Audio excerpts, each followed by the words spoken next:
In this video, I want to address a few other concepts that have to do with the general dynamic and things that are happening when we practice our postures, when we practice yoga, our asanas. And the first thing that I want to talk about is the concept of a traffic light. In a traffic light, you have a green, yellow, and a red light. And we all know in a traffic situation, how a traffic light works, what the idea behind it is. When you drive the speed that is appropriate for that particular road, you go at or just below the posted speed of traffic. Then when when you're going at the right pace and the traffic light is green, it's smooth sailing. You can just keep going without any problems. And everybody goes more or less at the same pace. It creates a nice flow. Now, and it works so that if you're going at that pace, the traffic light turns yellow. You should have enough time to gently, smoothly hit the brakes to come to a still stand before your traffic light turns red. And that, creates safety for everyone. Now, we all know what happens when you would go drive too fast, way over the speed limit. Still, maybe everything okay when the light is green. But when then the light turns yellow, you have a few options on how to deal with that.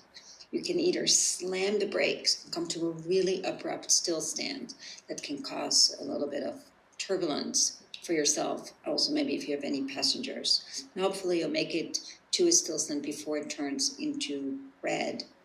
But then we know what happens if you don't make it, in time and you go too fast. Accidents can happen, right? If you go too fast and you have to go through red, it means accidents. You might injure yourself, other people, or sometimes even ending in worse situations.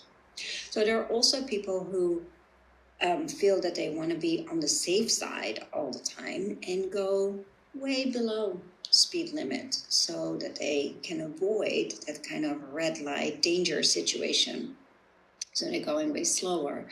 But that's not necessarily always safer, right? You can cause congestion, frustration with other people in traffic around you. So that ideal pace is really to go at the speed limit so that you can adjust when needed.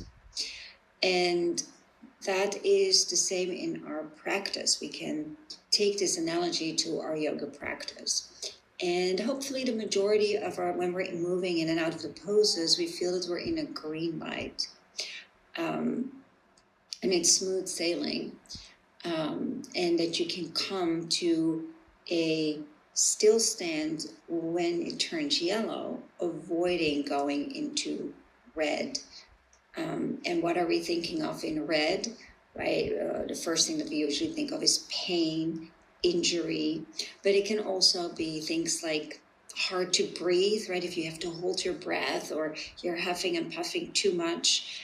If you can't keep the alignment of the posture as prescribed, if you're constantly falling out of a posture, right, to some degree, these things are not a huge deal, right? You often maybe hear your teacher say, falling out teaches you, how to get back up and do it better the next time. Yes, to a big degree, that's true. But notice that maybe you're always falling out in the same posture at the same spot. It might mean it's a kind of escape mechanism because it's getting too hard, or otherwise you would feel pain or injury. So there's a lot of different ways we could look at that red light. And in yoga, different traditions, different teachers go about it differently, about the concept of pain. One end of the spectrum, you have people who would say any pain or discomfort is not part of yoga, right? It should always feel good to your body. And any kind of uncomfortable, discomforting sensations are a sign from your body that you need to back off.